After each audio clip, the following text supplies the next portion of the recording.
Bonsoir à tous, bienvenue dans cette 23e émission du Bistrot d'Alain Losc. Bienvenue donc ce soir. Vous avez choisi le Bistrot d'Alain Losc plutôt de regarder le début du match Barcelone-PSG. Rassurez-vous, on vous dira tout. Tout, en tout cas l'essentiel. Ce soir, en plus de ce fil rouge, nous évoquerons l'actualité du club comme chaque semaine. En première partie, la rubrique Qu'est-ce que c'est que ce match? Avec un retour sur Brest-Lille. Un point face au mur breton. C'est comme ça qu'on a qualifié le résumé de ce match. En deuxième partie, nous évoquerons l'Europa League et l'Ajax lors du grand rendez-vous pour le LOSC. En troisième partie, nous reviendrons vers la Ligue 1 en évoquant le match Lorient-Lille, le prochain rendez-vous du club, un match piège pour pouvoir poursuivre la série. Pour évoquer ces différents sujets, nous avons nos intervenants, vos intervenants que vous connaissez maintenant parfaitement. Alors, il y a d'abord Georges qui est avec nous, Georges de Grandfort. Bonsoir Georges. Bonsoir. Nous avons, vous ne le voyez pas, mais il est bien présent, Baptiste, discret derrière sa caméra qui ne fonctionne pas. Bonsoir Baptiste. Bonsoir à tous. Nous avons Julien des Dogs de Paris qui est avec nous ce soir. Bonsoir Julien. Bonsoir à tous. Christophe, bonsoir Christophe. Bonsoir à toutes et tous. Nous avons toujours Arnaud à la technique qui s'occupe de toute l'émission, qui réalise pour le compte des Dogs du Net et d'Alain Losc, donc votre bistrot. Bonsoir Arnaud. Cette semaine, nous avons aussi un invité, alors je serais presque tenté de dire comme toutes les semaines, parce que ça devient récurrent. On a le plaisir de recevoir ce soir Sylvain Charlet, qui est journaliste à France Bleu Nord et qui est animateur de Tribune Nord, l'émission du lundi soir. Bonsoir Sylvain. Salut à tous, merci pour l'invitation. Merci surtout de l'avoir accepté. Alors, on peut raconter en fait l'origine de l'invitation. Je crois qu'elle est assez amusante en fait. J'ai rebondi sur un tweet que tu avais fait, sur un sondage que tu avais fait sur Twitter, où tu posais une question concernant le LOSC et qui a déclenché un mini bad buzz auprès des supporters lillois. Et tu avais répondu à l'un d'entre eux. Qui te reprochait de participer finalement à une émission réalisée par nos collègues lensois, et tu lui disais, écoute, réalise une émission avec des supporters, des anciens joueurs et des journalistes sur le LOSC, et je viendrai bien volontiers. Donc forcément, moi je n'ai pas raté l'occasion, j'ai envoyé un petit tweet en disant, qu'est-ce que tu fais mardi soir? Et puis voilà, donc très très bon réflexe. Voilà, donc merci en tout cas de cette intervention. Alors, avant de rentrer dans le vif du sujet, je voulais peut-être te poser une ou deux questions. D'abord, tu étais sur RTL précédemment. Tu es arrivé sur France Bleu donc cette saison où tu prends la suite de Christian Palka, notamment sur Tribune Nord, mais bon, tu as certainement peut-être d'autres fonctions sur France Bleu. Qu'est-ce qui t'a fait finalement ce choix professionnel? Est-ce que c'est un retour? Tu es originaire de la région, je pense. Et oui, exactement, c'est un retour aux sources. Alors pour vous la faire courte, moi j'ai quitté la région, j'ai 45 ans, j'ai quitté la région, j'avais 20 ans, je suis allé faire mes études de radio à Paris, voilà, j'ai fait une école de radio, et j'ai fait mon cheminement à Paris, et voilà, c'est comme ça que j'ai passé 18 ans à RTL, j'ai couvert pas mal de grands événements, j'ai suivi la Ligue 1, la Ligue des Champions et autres, les Jeux Olympiques, le Tour de France, et puis j'ai eu cette opportunité de rentrer à la maison, parce que ma vie perso a aussi changé. Et moi, j'ai ma famille qui est ici. J'ai grandi dans un petit village qui s'appelle Thienne. Ma famille est originaire de ce village. J'ai grandi entre Aire-sur-la-Lys, Hazebrouck et Lille, notamment. Et voilà, ma vie a changé. Je suis de retour à la maison et j'ai eu cette opportunité de venir prendre la suite de Christian Palka. Et je me suis dit que c'était génial quand même de me dire, voilà, je vais vivre de ma passion auprès de mes proches et puis suivre le LOSC, le Racing, Dunkerque, Valenciennes et tous les autres sports dans la région. Voilà, moi je suis un amoureux de sport, un amoureux de ma région. Voilà, tout est réuni, donc on est bien. La vie est belle.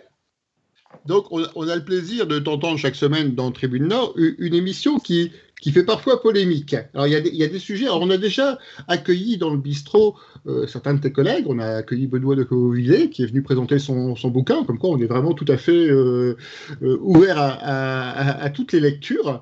On a reçu Adrien la semaine dernière, et c'est vrai que l'émission Tribune Nord fait souvent polémique, notamment dans les commentaires sur les réseaux sociaux. Alors, on vous reproche parfois d'être un peu trop lillois, des fois d'être un peu trop lensois. C'est un sujet qui est sempiternel. Alors, on a quelques-uns d'entre nous qui voulaient finalement te poser des questions et te donner leur avis sur l'émission, si ça ne te dérange pas. On commence par qui? Par Julien, peut-être. Est-ce que tu as quelque chose à dire sur Tribune Nord? Je sais que tu es un habitué depuis de nombreuses années de l'émission. Alors moi, je suis un habitué puisque je regardais 45 minutes quand ça a été lancé sur France 3, avant que ce soit France 3 et France Bleu Nord, puisque moi, de ce que j'ai compris, c'est que Tribune Nord était l'émanation de cette émission 45 minutes, puisqu'on a retrouvé en gros les mêmes invités, etc. Et c'est important pour des gens comme moi, expatriés à Paris, de garder ce lien-là, parce que aller acheter La Voix des Sports au kiosque, c'est pas évident. Donc forcément, il nous reste des émissions télé, des émissions radio. Donc ce lien entre nous et le Nord-Pas-de-Calais et le football du Nord-Pas-de-Calais, il est important. Et pour le coup, moi, je suis comme toi, j'aime tous les sports, tous les clubs, même si j'aime un peu plus le LOSC, évidemment. Et j'ai une question justement parce qu'il y a eu 45 minutes, parce qu'il y a eu Tribune Nord avec Palka. Si tu devais définir aujourd'hui Tribune Nord, comment tu le définirais? Tribune Nord, la complexité, c'est de réussir à parler de tous nos clubs majeurs. On est obligé de faire des choix. Donc aujourd'hui, sur le contenu, l'idée, c'est d'essayer de parler au maximum de nos 4 clubs, Lille, Lens, Dunkerque et Valenciennes. Trouver une forme d'équilibre, ce n'est jamais évident. Ça, c'est vraiment la complexité de la chose. On crée forcément des frustrations. Le jour où je reçois Arnaud Pouille, forcément, les Lillois, les Valenciennois, les Dunkerquois me tombent dessus. Le jour où je parle pendant 45 minutes du LOSC à travers différentes chroniques, tous les autres me tombent dessus. Bon, voilà. L'idée, c'est de revenir sur les thèmes forts qui ont marqué l'actualité, avec des moments clés. Le joueur du week-end, ce week-end, il était lensois, c'était Jonathan Klaus. La phrase forte du week-end, elle était lensoise ce week-end. Le sondage, il était sur Dunkerque. On a évoqué aussi la course au titre pour le LOSC. Donc voilà, on essaie de varier les plaisirs, on essaie d'être présent sur le fond et également sur la forme, avec différents intervenants qui vont apporter leur expertise. Voilà. Pour moi, c'est d'essayer de parler, de mettre en avant nos 4 clubs. C'est ça l'idée forte de Tribune Nord. D'accord, mais alors est-ce que cette émission est une émission hebdomadaire? Est-ce qu'elle est considérée comme telle? C'est-à-dire que du temps de Christian Palka, très clairement dans le titre, il était noté « Nous revenons sur l'actualité de la semaine dans Tribune Nord ». C'est le cas? Non, aujourd'hui, c'est l'idée, c'est sur quelques moments forts de la semaine, mais principalement du week-end. Je veux dire, voilà, forcément, hier, on est revenu sur le bus brestois, on est revenu sur la VAR à Lens. Enfin, on focalise quand même beaucoup sur ce qui s'est passé dans le week-end. Mais si des choses importantes ont été évoquées dans la semaine, on y revient. Après, ce qu'il faut que les gens aient conscience désormais, c'est que la manière de couvrir le sport a changé sur France Bleu Nord. Pour beaucoup, il n'y avait que Tribune Nord. Mais là, depuis plusieurs mois, Radio France a changé de politique, c'est-à-dire que tous les soirs, désormais, dans le Nord, entre 19h et 20h, on parle de foot, on parle de sport.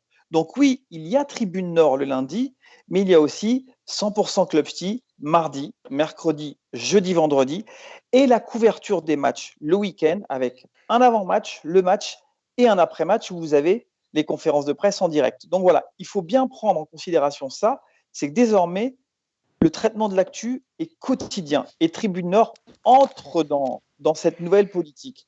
Et j'ai pour exemple le fabuleux match à Milan avec la grande prestation de Renato Sanchez où on avait fait un focus de plus d'une demi-heure au lendemain du match. Et forcément, le lundi, on s'était plus focalisé sur la contre-performance brestoise que sur la belle envolée à San Siro. On nous l'avait reproché, mais voilà, on a une manière de couvrir l'actualité aujourd'hui qui est différente. Et je pense que les gens vont, avec le temps, changer leurs habitudes. Mais ça prend du temps. Bah oui, ouais. C'est vraiment là le nœud du sujet. Et c'est rigolo parce que, en effet, ça vous a été beaucoup reproché. Parce que pour nous tous, hein, c'est peut-être moi le plus véhément, mais ça a été horrible dans une émission qui, pour nous, est hebdomadaire et qui traite de l'actualité régionale du foot, de ne pas entendre un traître mot de cet exploit majeur de notre club, puisque il n'y a que Cédric Van Goten. Alors peut-être parce qu'il habite Marquette-les-Lilles, qui a souligné dans son carton bleu l'exploit de Lille face au Milan, mais vous n'en avez pas eu un mot. Et le match de la journée, c'était le 4-4 de Lens contre Reims, dont on se branlait éperdument, en tout cas à notre niveau, après un exploit pareil, entendre on se régale à voir jouer Lens, vraiment, mais quel match exceptionnel, un match incroyable pour nous, mais c'était complètement inaudible, d'autant qu'après, tu l'as dit, comme on fait une contre-performance contre Brest, tu as dit, je te cite, hein, après nous avoir régalé contre Milan, les Lillois nous ont déçus face à Brest, les joueurs ont-ils été indignes du maillot du LOSC ? 4 jours après avoir gagné 3-0 contre Milan. Mais on était comme des dingues, on sautait sur nos sièges. Comment tu veux que ça ne suscite pas la polémique ? C'est impossible. Donc pour nous, quand c'est comme ça, moi je comprends la logique de ligne éditoriale, mais comme tu dis, c'est nouveau. Comme tu dis, on n'écoute pas toutes les émissions toute la semaine, et peut-être qu'il faudrait le faire. Mais moi, je sais que j'écoute aussi beaucoup RMC la semaine et j'ai mon rendez-vous hebdomadaire le lundi soir, mais c'est de ma faute. Je suis un mauvais consommateur de France Bleu Nord. Mais en tout cas, et c'est bien que tu t'es déminé un peu, tu as bien joué le coup, parce que ce jour-là, mais vous étiez pour nous totalement inaudible. En faire des caisses sur un 4-4 du RC Lens, alors qu'on vient de battre 3-0 Milan AC, c'était insupportable. Ouais, mais c'est vraiment lié à ça. C'est que la consommation que l'on veut de notre proposition sportive, on veut qu'elle soit différente désormais. Et oui, je pense que tu as sûrement raison sur un point. On aurait pu peut-être y laisser une plus grande place, mais le problème, c'est quand même la veille. Le match, la première mi-temps à Brest, elle est catastrophique. Et je suis désolé pour tous les supporters lillois. Alors, le terme, en effet, il est un peu fort. Le terme indigne, en effet, tu me comprends bien. Après, parfois aussi, les questions, elles sont volontairement posées de manière polémique pour créer des réactions. Et à l'intérieur du débat, les choses sont plus posées et sont plus argumentées. Mais la phrase, oui, je te l'avoue, elle était très polémique. Mais je pense que si Lille avait confirmé ou n'avait pas perdu à Brest de cette manière-là, eh ben, automatiquement, le match de Milan, il serait peut-être revenu d'une autre manière. Mais là, ce qui s'était passé à Brest, c'était tellement gros et grossier, on était obligé de se poser pour en parler. Alors oui, mais Sylvain, ça ne peut pas venir annuler une victoire 3-0 à Milan quand tu es le seul club français à l'avoir fait et que tu l'as fait 2 fois. C'est impossible. Une mauvaise mi-temps à Brest ne vient pas annuler une victoire 3-0 à San Siro. Encore aujourd'hui, c'est pas audible pour nous, Sylvain. Est-ce que dans notre propos, on a annulé dans ce débat-là ce soir-là? On a dit, voilà, ils sont passés à côté, il va falloir se reprendre, ils se sont plantés. Mais eux-mêmes l'ont dit. Ils l'ont dit. On a mal préparé ce match à Brest. Tu le sais, tu l'as entendu. Moi, j'ai entendu Jérémy Pied, j'ai entendu Christophe Galtier. Les mecs sont passés à côté, ils l'ont admis et ils se sont repris. Mais moi, c'est mon travail aussi de dire que les mecs sont passés à côté. Je ne peux pas juste dire, ah oui, mais parce qu'il y a Milan, et bon, on leur pardonne tout, on leur pardonne tout. Non, on met le doigt aussi sur ce qui n'a pas fonctionné. Mais on met aussi le doigt sur tout ce qui fonctionne très, très bien depuis le début de la saison. Mais je comprends ta frustration. D'accord, je t'écoute tous les lundis, donc je ne vais pas te dire l'inverse. Mais tu vois, attends. Je ne peux pas de toute façon te le reprocher plus que ça, puisque c'est dans la droite lignée de ce que fait la presse quotidienne régionale. C'est-à-dire que le même lundi, on parle du 9 novembre, le titre de La Voix des Sports, qui est le partenaire de France Bleu Nord pour Tribune Nord. La Voix des Sports titre Retour aux affaires, avec une photo de RC Lens qui prend quasiment toute la couverture, et un petit encart en bas avec une photo de Bourak titrée Retour sur Terre. C'est-à-dire que le jeudi, on gagne 3-0 à Milan. La couverture de La Voix des Sports, ça n'est pas cet exploit majeur du football français, tu vois. Quelle était la couverture de La Voix du Nord le jeudi? C'était bien le LOSC à la une. Mais oui, mais c'est quoi l'hebdomadaire du sport régional? Hebdomadaire du sport régional. C'est marqué en dessous, il y a marqué La Voix des Sports, l'hebdo du sport régional. Mais il faut que tu t'en prennes à tes joueurs qui ont fait n'importe quoi à Brest. Non, mais je voulais dire un truc quand même. Entre Milan et Brest, on a eu 62 heures de repos. Et ça, c'est pas un hasard. 62 heures. Ça, c'est pas un hasard. 62 défiteux, moi je dis tout le temps. Moi aussi, je voulais faire une petite remarque, pas grave, mais en fait, vous avez fait le focus le lendemain du match à Milan. C'est-à-dire au moment où aucun supporter lillois avait des saoulés, quoi, parce qu'on était quand même Et voilà, malheureusement. dans un moment de pure frénésie. Donc, moi, j'ai rien vu le lendemain, j'ai rien lu, j'ai rien écouté, j'étais pas en état. Mais moi, mon travail le lendemain, si je mets pas ça en avant tellement c'est énorme, je suis complètement à côté de la plaque. Oui, je peux comprendre la frustration que 5 jours après, dans l'émission hebdo, on n'en fasse pas plus, je peux l'entendre. Mais moi, journalistiquement parlant, le jeudi, il est déjà loin, surtout avec ce qui s'est passé le dimanche. C'est ça le problème, en fait. Le problème, c'est ce qui se passe le dimanche, en fait. Et on en parle quand dans un hebdomadaire à ce moment-là? Dans un hebdomadaire qui traite de l'actualité de la semaine? On en parle dans la quotidienne et dans l'hebdo. Le problème, Julien, c'est que l'hebdo n'est plus un hebdo. L'hebdo, c'est le dimanche, en fait. L'hebdo, c'est le dimanche et le samedi. Le souci, c'est que le lundi soir, tu arrives, tu as tes 2 clubs de Ligue 1 qui ont tous les 2 joué en championnat. Je passe à la trappe l'analyse des rencontres du week-end et je te parle pas de Dunkerque et de Valenciennes où les mecs me tombent dessus parce que j'ai parlé 3 minutes de Dunkerque et 3 minutes de Valenciennes. Voilà. Tu vois, c'est. Mais j'ai pas de problème avec ça. Moi, j'adore avoir des infos sur Dunkerque et Valenciennes. Donc, encore une fois, j'ai aucun problème. Je parle de hiérarchie d'information et je parle d'un exploit majeur. C'est tout ce que je dis. Ben moi, la complexité, c'est le lundi soir d'avoir une hiérarchie qui va à la fois prendre en compte le côté journalier et le côté hebdo. C'est une vraie complexité de mise en place. Mais d'un autre côté, après, ce qui prend le dessus dans la hiérarchie de l'info le lundi, c'est ce qui vient de se passer, en fait. Je vous propose de passer juste la parole à Baptiste, qui est le plus jeune d'entre nous et qui a son avis aussi sur l'émission Tribune Nord. Baptiste, tu veux rajouter quelque chose?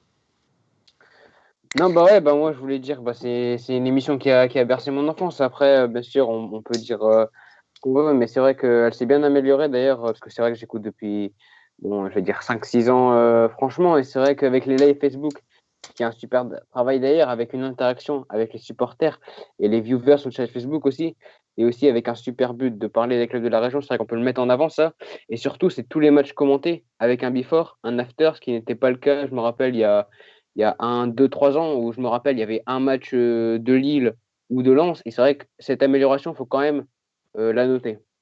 Merci Baptiste. C'était pas le cas, c'est une provocation de dire ça? C'est parce que Christian traitait de toute l'actualité de la semaine, c'est pour ça que tu dis ça? C'est dégueulasse. Voilà.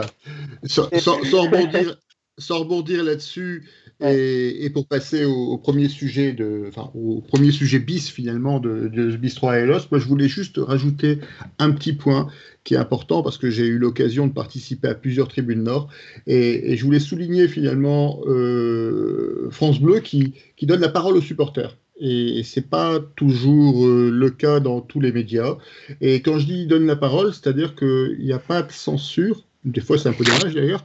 Il n'y a pas de censure et il y a plutôt de l'écoute par rapport à d'autres médias nationaux où j'ai eu l'occasion aussi de participer. J'avoue que c'est pas toujours très agréable d'échanger avec les journalistes, alors que sur France Bleu, c'est vrai qu'il y a beaucoup d'échanges et c'est plutôt intéressant. Voilà, c'était pas un procès, Sylvain. En tout cas, je crois que ça méritait d'être dit parce que ça se dit beaucoup sur les réseaux sociaux. Donc, je crois qu'il fallait peut-être percer un peu cette petite verrue qui n'a pas lieu d'être. Ouais, mais c'est intéressant. Pour conclure là-dessus, ce que dit Julien est très très intéressant. Et moi, je suis ouvert à toutes les critiques et à tous les avis parce que tout est constructif. Moi, je considère que rien n'est figé. Aujourd'hui, voilà, j'ai une manière de préparer l'émission, une manière de la mettre en ondes, de l'animer, et tout peut s'améliorer et tout est bon à prendre en question. Et voilà, je prends vos avis en question et ça me portera, ça me bercera dans les prochaines semaines, dans les prochains mois. Et ce qui est important aussi, c'est que, juste après, je finis là-dessus, c'est que, en tout cas, moi, c'est un côté très affectif, que ce soit France Bleu Nord, que mon grand-père écoutait toujours. Il écoutait Mortagne, il écoutait les matchs à la radio, il ne regardait même pas la télé. Et La Voix des Sports, dans lequel j'ai appris à lire dans La Voix du Nord et dans La Voix des Sports, quand je me sens trahi par ce journal que j'ai encore une fois dans les tripes, parce que quand tu apprends à lire dans un journal de PQR comme ça, c'est important pour toi, et que dans l'hebdo, systématiquement, tu retrouves 3 pauvres photos du match contre Milan le lundi 9 novembre, c'est pas possible, ça fait trop mal. Et là, je te parle vraiment, je parle avec mon cœur, quoi, tu vois, ça me fait mal en vrai. C'est difficile. Et quand tu me dis, bah oui, mais c'est nos changements de format et tout, bah tu parles à mon cerveau, mais moi, c'est mon cœur qui parle. Bon, vous m'avez pourri mon timing de l'émission. Hein, il est déjà 20h55. On va passer à la première partie. Donc, première partie, qu'est-ce que c'est que ce match? Un retour sur l'île Brest. Donc, on a titré un point face à un mur breton. Un match assez particulier. Qu'avez-vous pensé de ce match? On va passer d'abord la parole à Baptiste. Baptiste, on ne te voit pas, alors tu vas parler. Ouais, déjà, je voulais dire que ce match, bon, il était un peu catastrophique. C'est vrai que bon, je vais ressortir 2-3 stats quand même, parce que Lille a 69% de possession. C'est vrai que c'est jamais arrivé d'avoir une possession aussi grosse du côté du LOSC cette saison, si je dis pas de bêtises. On a eu 14 tirs, donc c'est un peu dans la moyenne, mais on a eu 0 tir cadré. C'est jamais arrivé depuis avril 2019. Rendez-vous compte.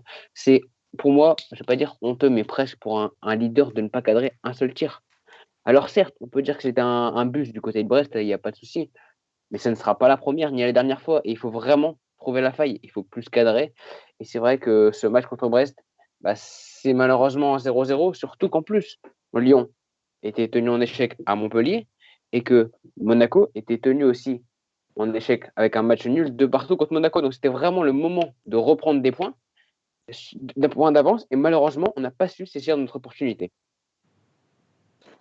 Alors, c'est l'île inefficace ou c'est le bus brestois qui était vraiment très bien positionné? On a un spécialiste du bus avec nous, Christophe.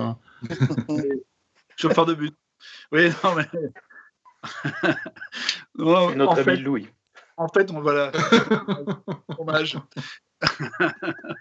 J'ai du mal. Non, mais en fait, on ne sait pas jouer contre des blocs bas. On avait déjà vu contre Lyon, quand Lyon est réduit à 10. On n'arrive pas à jouer parce que, pour moi, il y a un manque d'audace. Il y a un manque. Bizarrement, il y a même un manque d'individualisme parfois. C'est-à-dire que des mecs comme Iconé qui peuvent dribbler 5 personnes à 30 mètres du but, il faudrait qu'ils en dribblent un ou deux dans les 20 mètres. Il faudrait qu'ils essaient d'y aller dans la surface, de rentrer, de faire peur. Et c'est ce qui avait manqué. On a bien vu que c'était une bouillie tout le match. Même la fin du match, Brest.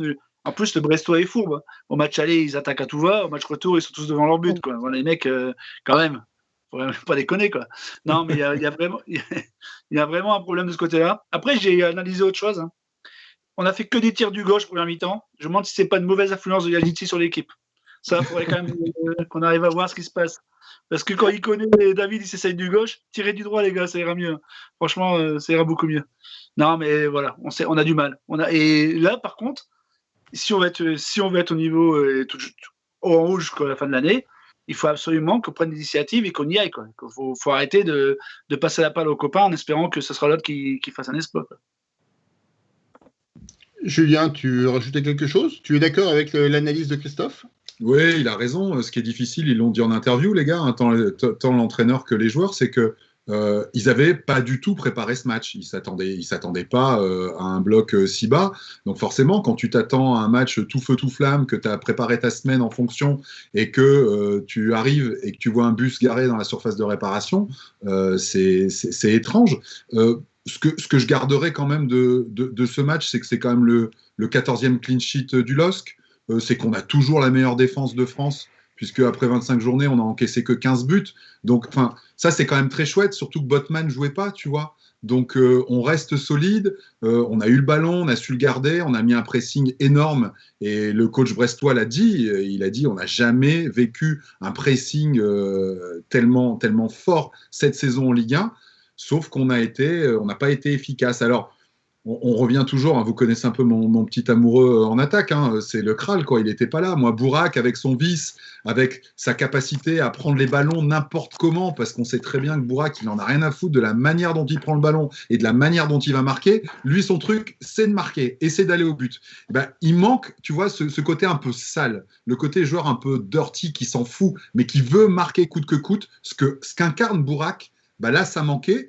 Et je pense qu'avec un gars comme ça, on faisait sauter le coffre-fort. Et il nous manque beaucoup sur ce type de match. Georges, tu en penses quoi? C'est le bus ou c'est l'efficacité lilloise? Parce que 0 tir cadré, quand même, c'est significatif. Un petit peu dans la continuité de ce qu'ont dit mes prédécesseurs, c'est que c'est vrai que j'ai eu l'impression quand même que c'est un autre match qu'ils avaient préparé, avec le souvenir d'un Brest qui n'avait jamais posé le bus autant. Et deux choses, d'abord... J'ai l'impression que Cheka et André ensemble, ça manque peut-être un petit peu de verticalité au niveau du milieu. bon, on sait qu'il y avait la préparation du match de l'Ajax. Et pareil, par contre, devant, dans le bourbier défensif, ouais, Bourak manquait clairement. On avait des joueurs formidables. Alors, c'est vrai que c'était avant tout des flèches. Donc, je veux dire que ce soit Bamba, que ce soit Rojo, on a eu des joueurs à fort ascendant de rapidité. Et sur ce match-là, ouais, on avait plus besoin. Ça dit quand il y a Cité à rentrer, ça n'a pas été forcément plus efficace, mais c'est peut-être un moment du match où c'était plus compliqué. Et moi, je voudrais faire une petite. C'est la colère de Galtier en fin de match. Alors évidemment, je ne pense pas que s'il y avait eu une rallonge de temps additionnel, ça aurait forcément changé grand-chose. Mais je trouve quand même étrange dans un match où il y a eu 4 remplacements, avant ça, où il y en a 2 autres plus un blessé, qu'on ait que 3 minutes de temps additionnel, que derrière, il n'y ait pas eu, alors que les Brestois traînaient de façon terrible sur la mise en jeu, il n'y ait pas eu une seule minute consacré justement à sanctionner un petit peu cet anti-jeu. Et je pense qu'un arbitre, par-delà le résultat, ça doit être aussi le garant du beau jeu. Et là, finalement, en ne mettant pas de minutes en plus, il a cautionné finalement tout l'anti-jeu. Je ne veux pas excuser les Lillois, je trouve qu'il y a quelque chose d'un peu exagéré sûrement chez Galtier, mais je vois d'autres championnats au Portugal ou en Angleterre où des fois on n'hésite pas à mettre 10-12 minutes de temps additionnel quand ça a traîné. Là, je ne sais pas pourquoi 3 minutes. Est-ce que l'arbitre n'est pas payé pour 16 heures supplémentaires? J'en sais rien. Mais je trouve quand même je comprends la colère. Simplement, je veux dire, en tant qu'amateur de beau jeu, je pense que la moindre des choses, c'est d'aller dans le sens de l'équipe qui joue et pas de celle qui bétonne, quoi. Alors, Sylvain, j'imagine que tu as vu le match, tu as entendu les arguments, le bloc bas brestois, l'inefficacité lilloise, la préparation peut-être dans les têtes du match d'Amsterdam. Comment tu analyses en fait cette contre-performance? Je pense qu'en effet, il y a plein de choses. Et quelque part, oui, je pense que les Lillois et Galtier avaient en tête la prépa du match face à l'Ajax. Enfin, l'enchaînement des matchs tous les 3-4 jours, c'est vraiment quelque chose de très complexe à gérer. Alors, Botman, a priori, il a ressenti une petite douleur musculaire, donc on n'a pas voulu prendre le moindre risque parce qu'on veut qu'il soit là face à l'Ajax. Lundi soir, d'ailleurs, dans Tribuneur, c'est Joël Domenighetti qui avait une bonne remarque sur Renato Sanchez, en fait, qui disait mais pourquoi on lance pas vraiment dans le grand bain Renato? Il est de retour. Là, sur les 5 derniers matchs, il n'a débuté qu'une seule fois, comme si on le surprotégeait avant d'aller à l'Ajax. Et c'est peut-être un des joueurs qui a manqué pour faire les différences. Parce que pour moi, Renato, c'est le seul joueur aujourd'hui de classe internationale dans cette équipe qui peut faire des différences assez incroyables. Et un vrai Renato, peut-être qu'il aurait fait des différences face à Brest. Mais pour en revenir au bloc bas brestois, Dalloglio disait en gros, c'est l'intensité défensive lilloise et le pressing de l'équipe de Galtier qui nous a contraints à jouer si bas. En fait, on était incapable de ressortir le ballon. Donc c'est quand même une note positive, c'est que les Lillois sont toujours capables de mettre cette intensité défensive en défendant haut. Mais après, ils ont été mal inspirés. Je pense qu'ils auraient pu jouer 10 heures, ils n'auraient pas marqué face à Brest. En fait, c'est un peu ça le souci. Il n'y a pas que Sanchez de dimension internationale, t'exagères un peu, Sylvain, quand même. On a Maignan dans les buts, on a Fonté qui est incroyable. Fonté. Pas sur ce match, je parle en général dans l'effectif lillois, des mecs de classe internationale, on n'a pas que Sanchez. Pour moi, Fonté, il est très bien à Lille. Moi, je l'ai vu avec le Portugal face à l'équipe de France, il a vraiment galéré. Je me rappelle, il avait eu 2 sur 10 dans l'équipe. Martial lui avait mis des vents, il avait vécu une sale soirée. Donc, je pense que Fonté, pour moi, ça reste un cran en dessous. Pour moi, quand je dis classe internationale, c'est vraiment, pour moi, c'est classe mondiale. Le Renato Sanchez de Milan, c'est classe mondiale. Après, Bourak, c'est un très, très bon joueur. Mais Bourak, aujourd'hui, il ne jouera pas au Real, il ne jouera pas au Bayern. Maignan, il peut jouer au Bayern, il peut jouer au Real. Renato, il peut jouer au Bayern, il peut jouer au Real. C'est dans ce sens-là que j'évoquais ça. Alors, je vous propose de refaire un petit tour de table pour justement recenser les joueurs qui vous ont marqué dans un sens positif ou dans un sens négatif lors de ce match. Alors, côté lillois, bien sûr, et si vous avez un joueur côté brestois à faire ressortir, n'hésitez pas à l'ajouter sur votre liste. On commence par Christophe. Brest, j'ai personne. Non. Après, à Lille, Maignan qui fait l'arrêt qu'il faut, parce que quand même, le seul tir cadré correct, il est de leur côté. Maignan et la défense, je dirais que sur les 3-4 comptes, ils ont réussi à les bien les prendre. Après, le reste, c'était vraiment trop brouillon, quoi.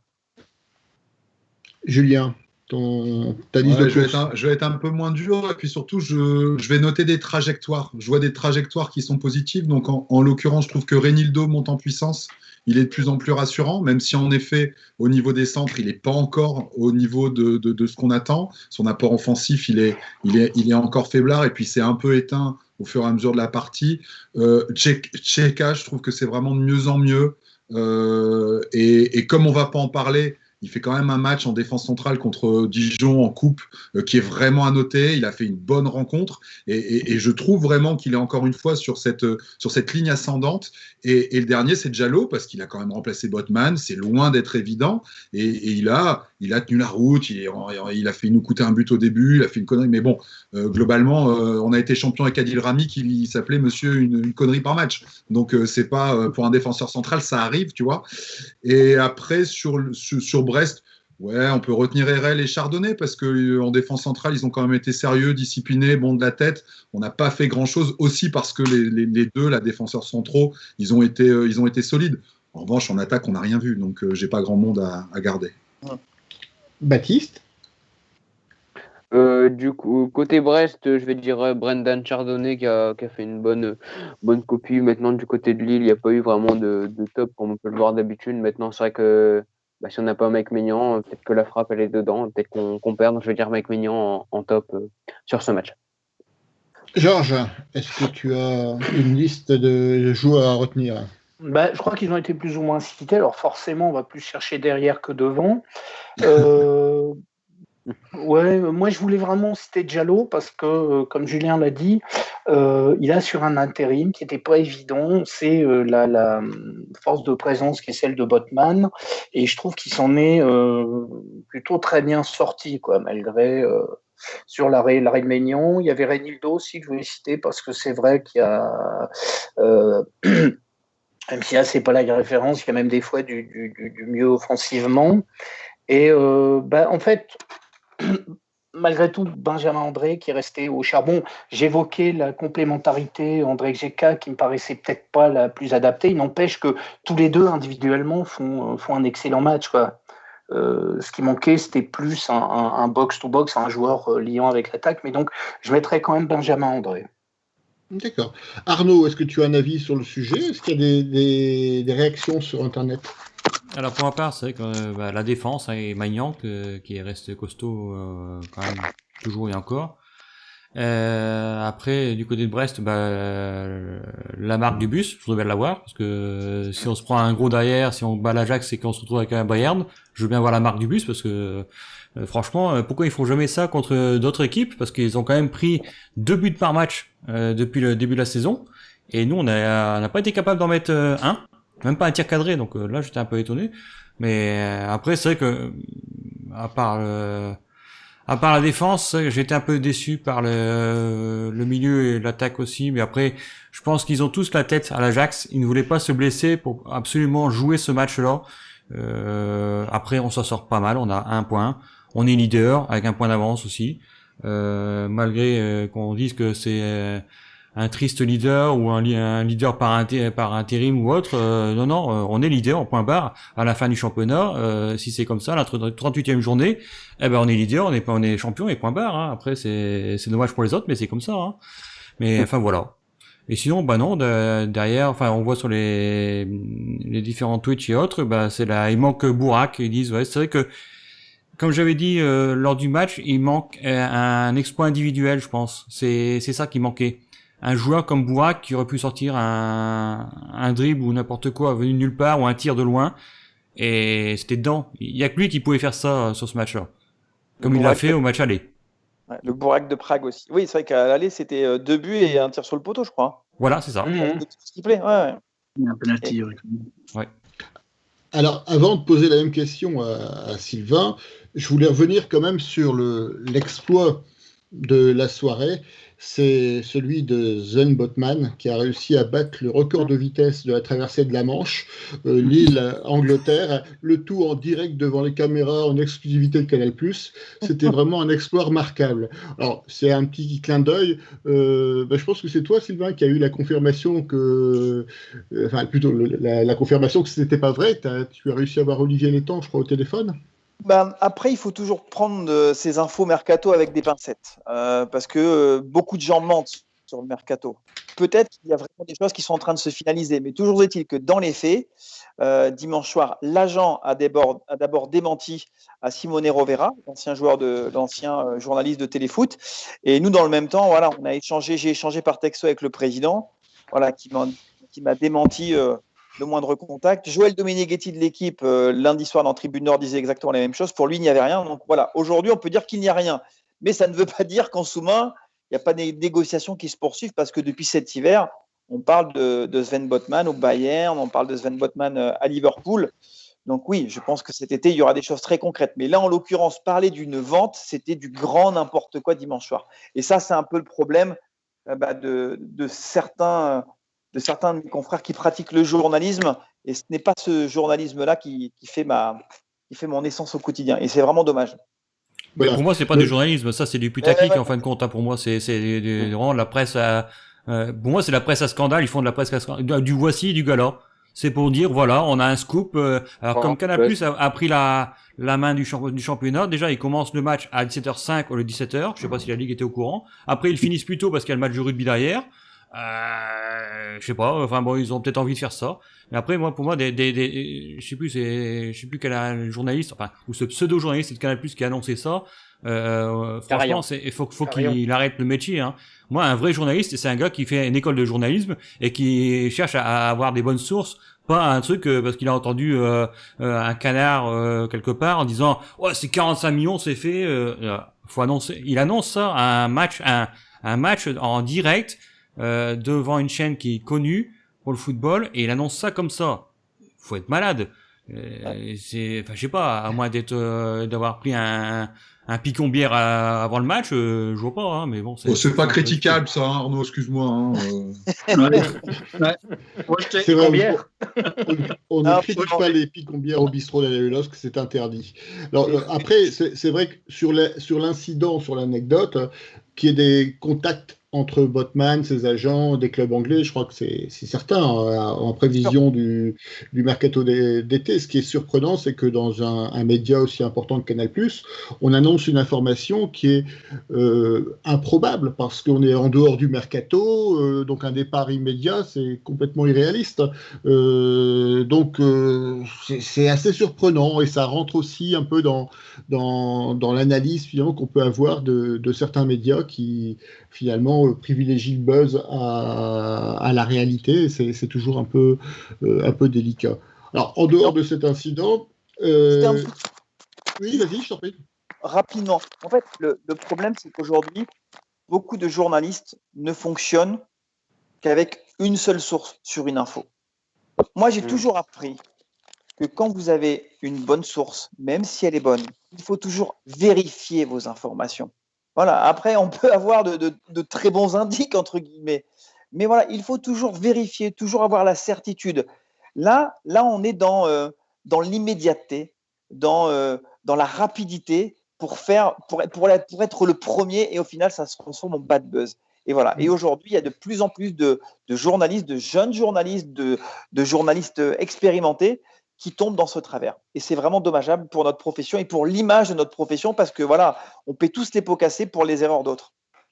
Mais surtout que sur ces sujets de mercato, tout le monde a intérêt de dire qu'il y a un intérêt pour Botman, que c'est un intérêt qui représente un montant élevé, parce que c'est la course à l'échalote, et évidemment Lille veut le vendre cher, son agent veut qu'il soit vendu cher parce qu'il prendra une plus grosse commission. Enfin, il y a quand même beaucoup d'acteurs qui ont intérêt à raconter un peu n'importe quoi là-dessus. Moi, je ne peux pas m'empêcher, quand je vois ça, de me souvenir de la couverture de Marca l'an dernier avec 3 joueurs du LOSC, et on sait très bien que c'était une commande de Campos, pour mettre en avant les joueurs du LOSC et pour pouvoir mieux les vendre au mercato suivant. Donc on utilise les médias et donc on utilise les journalistes pour faire monter la cote des joueurs, et parfois artificiellement, C'est pas le cas de Botman qui est extrêmement fort, mais on sait que c'est le petit jeu auquel ça donne beaucoup d'agents, de clubs, etc.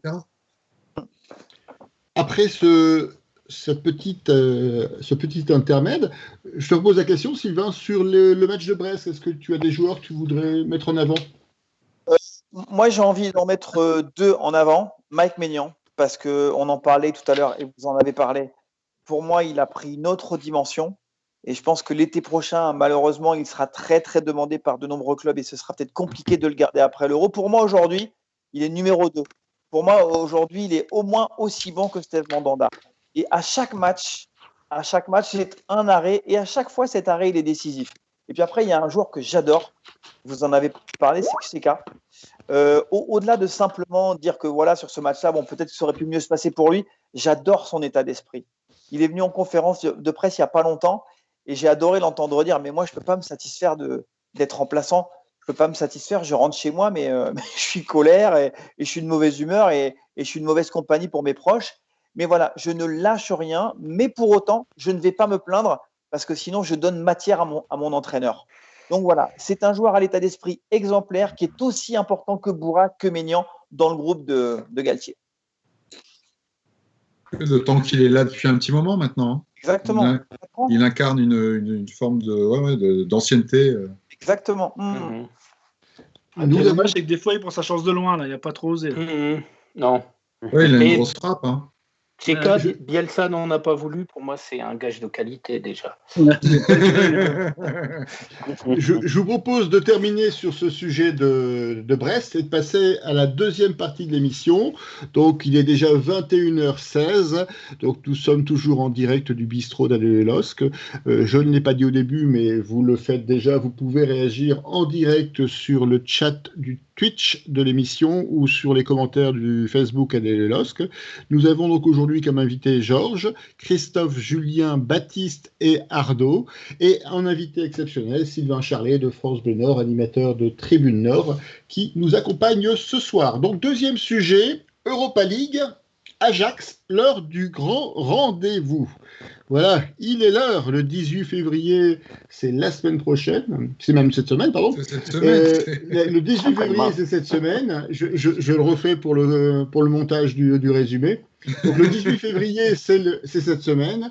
Le rendez-vous avec l'Ajax qui caracole en tête de l'Eredivisie, le championnat néerlandais. Un rendez-vous sous forme de revanche, donc nos adversaires de la Ligue des Champions l'année dernière.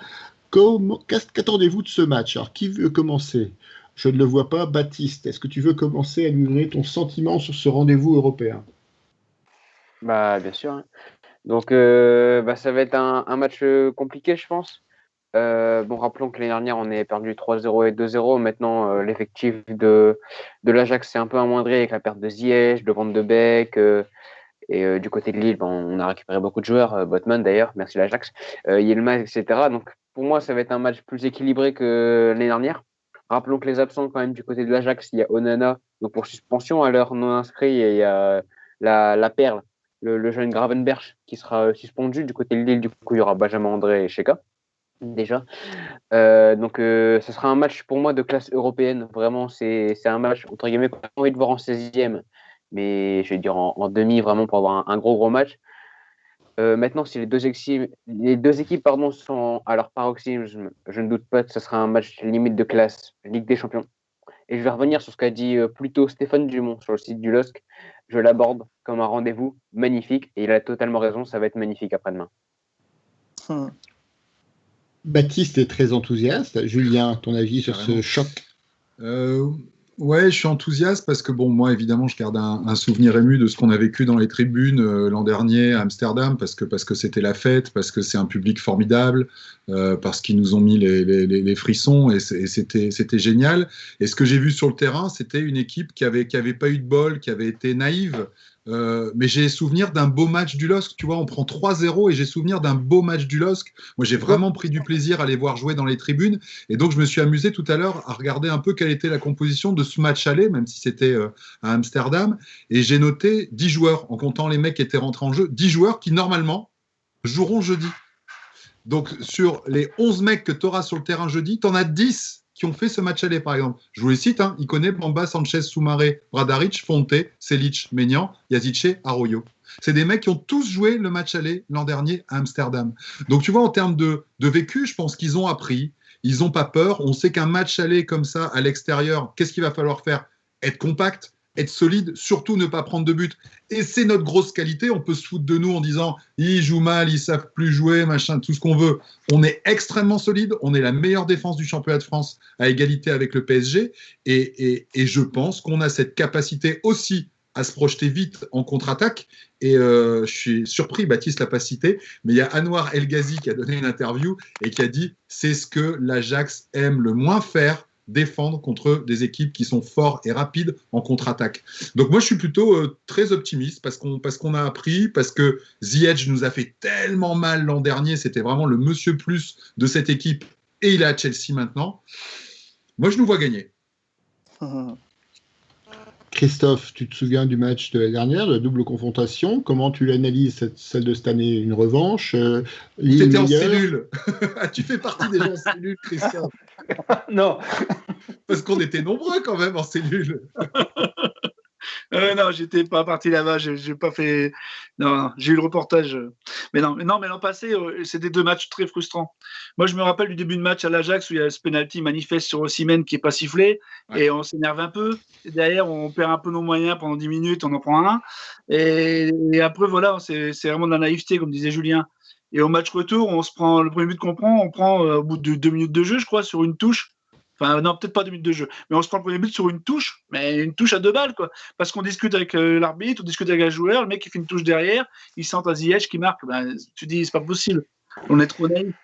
Donc, j'espère bien qu'on a appris, comme disait Julien, on est CNM, donc enfin, on a beaucoup de joueurs en commun. Donc, j'espère bien qu'on a appris. Et puis, déjà, il faut savourer de pouvoir jouer l'Ajax 2 années de suite. C'est quand même, voilà, c'est quand même plus qu'un bonus, quoi. C'est vraiment bien, quoi. C'est super pour le club. Et avec ce qu'on a appris, ben, j'espère bien qu'on va réussir à les battre parce que c'est notre crédibilité qui est en jeu. Si on veut faire voir qu'on a grandi, qu'on commence à devenir une équipe importante, ben, faut réussir à battre l'Ajax qui a lui un peu baissé par rapport à l'année passée. Georges, je te vois opiner du chef. J'opine, en effet. Non, je rejoins un petit peu avec un complément. Bon, d'abord, c'est vrai qu'Ajax, on a fait un très bon match. Malheureusement, on était très mal rentré dedans. Est-ce que c'était de la naïveté, crispation? Je ne sais pas, mais on s'est retrouvé mené 2-0 et ensuite, on a enroulé vachement bien. C'est vrai que c'était un peu le match de l'apprentissage. Puis le match retour, pas oublier non plus qu'il y avait surtout de l'enjeu pour l'Ajax. Nous, on était sortis. On n'avait plus rien à gagner dans cette compète alors que jouer leur peau vraiment c'était à l'arrache sur les 3 premières places. Donc le match retour à la limite il n'a pas pour moi grande valeur. Je veux dire l'objectif des 2 équipes n'est pas le même. Et ouais, sur ce match aller, moi j'ai vraiment le souvenir comme ça de quelques passages à vide qui font la différence, qui font souvent la différence à ce niveau-là. Mais on a été en mettre 3 à Milan quand même. Je pense qu'il y a possibilité de faire un truc contre cet Ajax-là, quoi. Arnaud, tu es du même avis? Il y a des avis sur les chats et sur le Facebook? Oui, pour moi, je pense que on y va avec un esprit différent. Déjà, 1, parce que c'est pas la Ligue des Champions. Et 2, c'est donc l'Europa League. Et l'Europa League, je pense qu'on sera plus à l'aise vu notre parcours déjà d'avant au niveau des poules. Je pense qu'on a été vraiment plus à l'aise. On a la pression, on l'a pas eu cette année encore par rapport à l'année dernière. L'année dernière, on met tout de suite la pression. On avait Chelsea, l'Ajax et compagnie. On s'est dit c'est que des gros. Là, on a eu l'occasion d'avoir quelques plus petits, on va dire. Et quand même, on a quand même Celtic et autres qui étaient quand même pas mal, on va dire.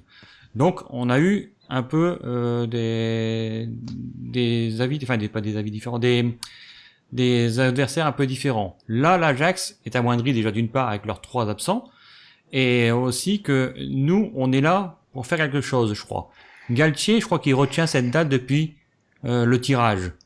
Et je pense que pour lui, si on fait un bon résultat au match aller, ça peut être un vrai tournant pour le championnat. Parce qu'on est encore dans 3 compétitions. Donc, on va voir maintenant ce qui va être choisi par Galtier si on se qualifie en Europa League, est-ce que lui, ce sera championnat Europa League, championnat Europa League et coupe? On verra bien ce qui va se passer. Je pense que ce match-là, que ce soit le match aller ou le match retour, ça va être très important pour Galtier et pour les dirigeants du LOSC aussi, parce que si on passe un tour supplémentaire en Europa League, c'est de l'argent supplémentaire. Et l'Europa League gagne pas mal en ce moment, et l'argent, on en a besoin aussi. Donc, je pense que ça va être intéressant. Après, c'est vrai que au niveau des autres, on rigole. Hein. Il y a Losk Boy qui taquine Sylvain. Est-ce que si le LOSC bat l'Ajax, est-ce que le jardinier de Bollard sera invité lundi prochain? Bien sûr. Et je pense qu'on va même inviter le mec qui s'est occupé du système électrique du stade Pierre-Mauroy le week-end dernier. Je pense que lui, il a des choses à dire aussi. Ça peut Vous êtes obligé, parce que après nos bons matchs, c'est soit Franck Hez, soit Arnaud Pouille qui sont invités. Tu vas pas les réinviter. Tu peux pas faire ça. Tu sais que depuis le début de la saison, je demande des Lillois 0, 0, 0, 0. J'ai eu droit à seulement 10 minutes avec Gérard Lopez. Olivier Létang, il vient quand il veut. Christophe Galtier vient quand il veut. Ils viennent quand ils veulent. Mais personne ne veut venir. Dites-le aux gens du club. Venez parler sur Tribune Nord. Mais personne ne veut venir.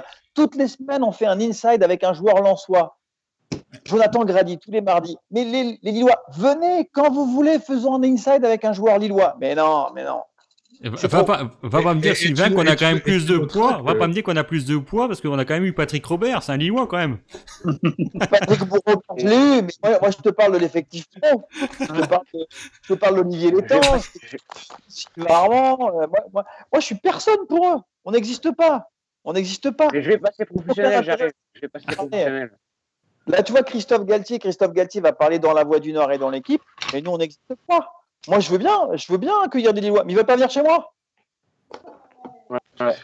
Tiens, d'ailleurs, je profite pour faire une parenthèse. En tout cas, moi, je félicite Francaise et Arnaud Pouille parce qu'ils acceptent tes invitations, parce que j'imagine que tu les invites régulièrement.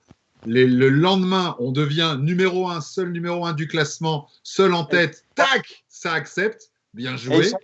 Il avait accepté une semaine avant. Ça faisait 3 mois que je courais après. Et là, le service com du Racing m'appelait en me disant voilà, Arnaud peut venir la semaine prochaine. Ah bah, j'ai dit, moi, banco, ça fait 3 semaines que je cours après lui. Il vient lundi, pas de souci. Et le souci, c'est que vous êtes leader de Ligue 1 le dimanche qui précède. Exactement. Ça, je l'ai entendu. Et Francaise vient le lundi après la victoire 3-0 contre Milan. Donc forcément, on fait 25 minutes avec Francaise. Et j'aime beaucoup Francaise. Je trouve que c'est un très bon entraîneur. Je n'ai pas de problème avec ça. Alors, il faut le voir autrement. Si, en fait, à chaque fois que Lille fait un exploit, il faut qu'il y ait un invité lensois à Tribune Nord, tu peux inviter autant de lensois que tu veux après les matchs contre l'Ajax Amsterdam, ça voudra dire qu'on sera qualifié. Voilà. D'ailleurs, ils ont compris le truc parce que tous les lundis soirs, il y a Gervais Martel qui est sur l'équipe. Donc, Où sont les Lillois Baptiste,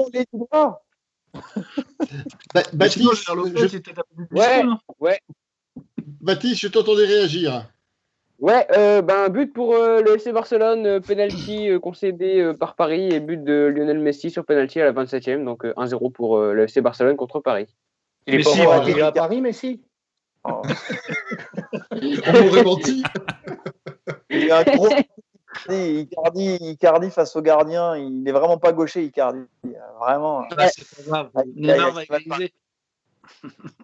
On vous avait promis qui a 2 pieds gauche, quoi. C'est pas sûr.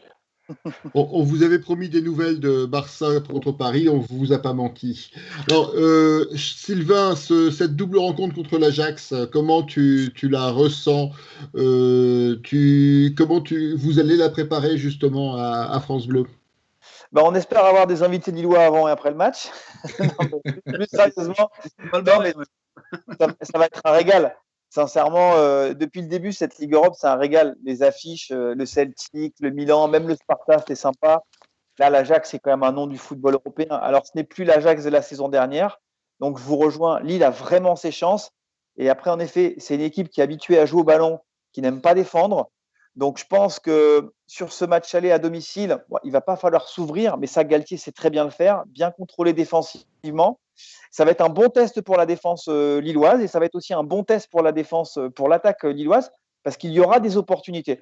Moi, sincèrement, match aller à domicile, un petit 1-0 pour le LOSC, ça me va très bien. Et je pense qu'en effet, le vécu compte. Et Julien le disait tout à l'heure, là, les joueurs qui étaient déjà l'année dernière vont avoir un rôle très important. Et ouais, moi, je pense que l'expérience va les aider. Et je sont capables de se qualifier 2 fois 1-0. Allez. Je voulais dire aussi sur ce match, parce qu'on avait abordé justement l'ascendant psychologique qui était plus amsterdamois, enfin l'année dernière, qui était plus côté hollandais, alors que cette année, enfin pas oublier quand même que nous, on fait dans la conquête, on vient de se qualifier, eux sont repêchés, enfin je veux dire, on n'est pas du tout dans la même dynamique avant le match. Je pense que ça aussi, alors c'est pas un indicateur énorme, mais c'est aussi un élément à prendre en compte, quoi. Ils avaient un groupe compliqué quand même. Hein. Il y avait Liverpool, l'Atalanta. Ça joue sur le dernier match à domicile face à l'Atalanta. Il y avait du très très costaud dans cette poule. Donc ça reste une équipe très costaude. Hein. J'ai aussi souvenir d'à quel point Onana nous avait écœuré l'an dernier. Je ne sais pas si vous vous souvenez. Moi, c'est peut-être le meilleur gardien que j'ai vu l'an dernier face à nous, toute compétition confondue. Il avait été incroyable. Donc moi, j'ai pris ça comme une très bonne nouvelle qu'il ne soit pas là. Bon, malgré tout, le remplaçant, c'est Stekelenburg, certes 38 ans, mais bon, quand même, 58 sélections avec les Pays-Bas. Le mec, on l'a vu pendant des années dans les buts des Pays-Bas. C'est loin d'être une cacahuète, quoi. Donc bon, je pense que c'est bien qu'Onana soit pas là, mais le gardien remplaçant, c'est quand même pas une burne. Sinon, Sylvain, en dehors des invités lillois, qu'est-ce qui est prévu sur France Bleu pour la retransmission? Un avant-match, un après-match? Ah bah comme d'hab en fait, nous on prend l'antenne 1 heure avant le match. Là c'est coup d'envoi je crois 21h à Grimont-Pré, enfin Grimont-Pré. 21h. Ah bah l'époque. Mais ça fait longtemps que tu suis plus là, Sylvain, c'est normal.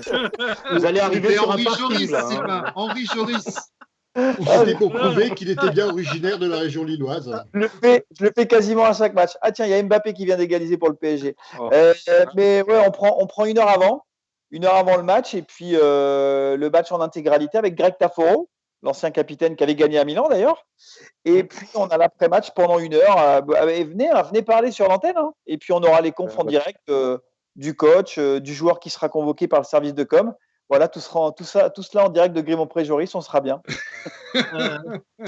Arrière, tu sais, ça va être bien. Le mec tout seul dans le terrain vague. C'est devant la scène de Georges Grimont-Pré-Joris. On m'aurait menti. Il est 21h32 avant de refaire les visites des alentours du Vieux-Lille. Je vous invite à passer à la 3e partie de l'émission. Donc après la Coupe d'Europe, il restera un rendez-vous de championnat, un rendez-vous contre Lorient. On appelait ça un match piège pour poursuivre la série. Lorient qui est un club qui ne ressemble pas du tout à celui que nous avons rencontré fin novembre, et sur un match qui s'était soldé par un 4-0 en faveur de Lille. Donc Lorient qui était à l'époque relégable, qui est maintenant devant le barragiste. Alors craignez-vous ce match qui est un rendez-vous post-européen et où on pourrait avoir une certaine décompression, comme on l'avait connu d'ailleurs à Brest après le match de Milan? Qui veut commencer? Georges, je vais commencer par toi ce soir. Ouais, c'est-à-dire que c'est une équipe lorientaise en ce moment qui est en pleine bourre, qui a battu Paris, qui a fait un bon résultat, et j'ai regardé avec la manière à Monaco.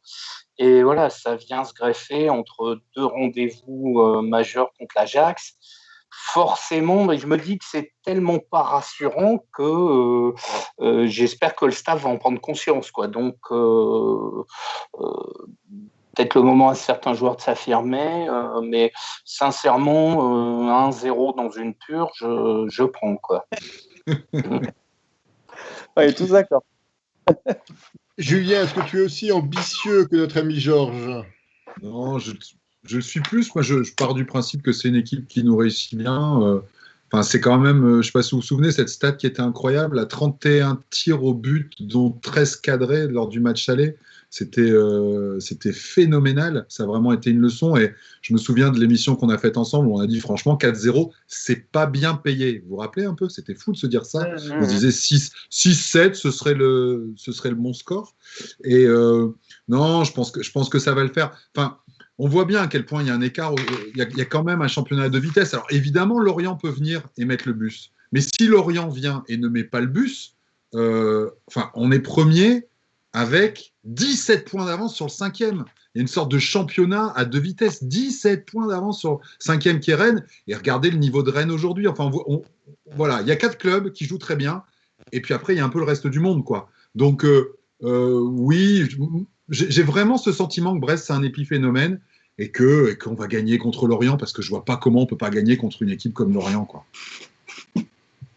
Alors, Christophe, est-ce que tu partages cet enthousiasme ou tu te reproches finalement aux récents résultats de Lorient qui vont d'ailleurs pas dans le sens du bus, à mon sens, et qui sont plutôt très positifs face à des adversaires de qualité? Ouais, et en plus, ils ont un entraîneur que j'aime beaucoup aussi, qui fait du bon travail et qui fait jouer ses équipes. Voilà, donc, même quand ils étaient pas un peu au fond, ils jouaient. Ça, c'est pas le genre. D'ailleurs, dans le à un moment, il joue. Hein. Il nous a fait une saloperie, là. Mais non, mais c'est un joueur qui joue, là, Lorient. Et c'est un entraîneur qui joue. Et donc, je pense que leurs 2 derniers résultats et même leurs derniers mois est loin d'être mauvais, qu'ils sont sur une bonne pente. Et que c'est le moment ou jamais de les battre pour dire bon voilà, maintenant vous êtes bien en confiance.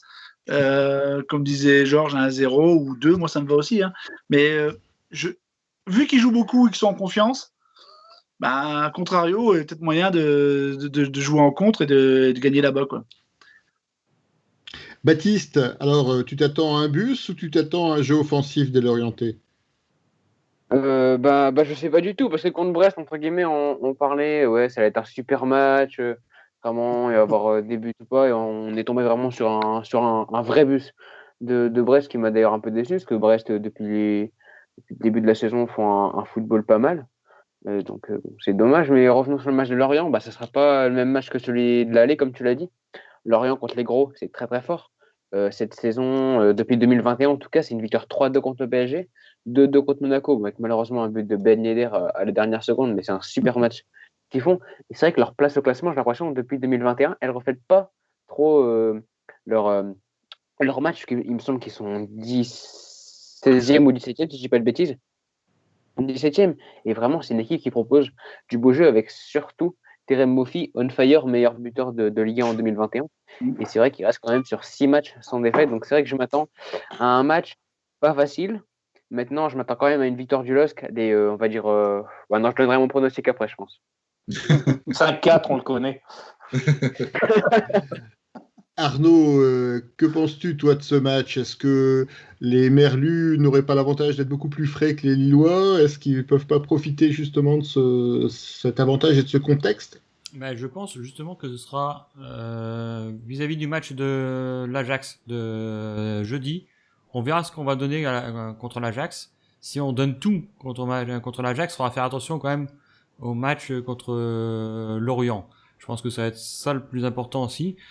Si on fait un bon résultat contre l'Ajax, on aura le moral assez haut. Par contre, si on se prend une déroulée à l'Ajax, là ça va être différent. On verra un peu ce que ça va donner. Après, comme disait Christophe à l'époque, quand c'était le match à Brest, s'il y a un peu de vent à Lorient, on peut, sur un malentendu, on peut marquer. Hein. Alors, Sylvain, est-ce que tu penses que le match de Lorient, justement, la clé, elle n'est pas dans l'effectif lillois? Est-ce qu'il ne faudra pas faire tourner, justement, pour essayer de pallier un peu contre cette fatigue qui risque d'arriver? Il va falloir, de toute façon, le turnover, notamment dans l'entrejeu, il est automatique avec les suspensions. Donc forcément, on aura sur la semaine 2 joueurs entre guillemets frais qui n'auront pas joué en Ligue Europe. Après, sur le match, moi je m'attends pas à ce que Lorient ouvre. Hein. Lorient va souffrir. Lorient va subir la grosse intensité, l'agressivité offensive des Lillois avec ce pressing haut. Mais attention dans le dos parce que Baptiste le disait. Le petit Moffi, il est en feu. Le petit Wissa également, il a retrouvé son football qui avait fait de lui l'un des meilleurs joueurs de la Ligue 2 la saison dernière. Donc attention, ces deux-là, ça peut se projeter très très vite. Et ces deux-là ont fait très mal en contre à Monaco. Ils ont fait très très mal au Paris Saint-Germain. Donc moi, je me dis cette équipe, et moi, je ne sais rien aujourd'hui. Je ne sens pas. Je ne sens pas. J'attends les opportunités. Ce sera à Lille de faire le jeu, de faire le match. D'accord. Avant de terminer, Baptiste, tu veux rajouter quelque chose peut-être? Ouais, je vais juste rajouter quelque chose, que c'est vraiment aussi une journée forte, puisqu'il y a Brest qui joue contre Lyon. Donc, si Brest met le bus, pourquoi pas Lyon tenu en échec. Il y a aussi Montpellier-Rennes, donc des concurrents un peu moins directs. Mais il y a surtout un PSG-Monaco à 21h. Et ça va être surtout un gros match, que s'il y a match nul, on récupère des points, par exemple, on encaisse plus de points j'arrive à parler. On aurait une grande marge par rapport à Paris et à Monaco, ou alors si Monaco venait même à faire la surprise à gagner. Donc c'est vrai que ce Paris-Monaco et ce Brest-Lyon va être vraiment décisif, je pense, pour la suite de la saison.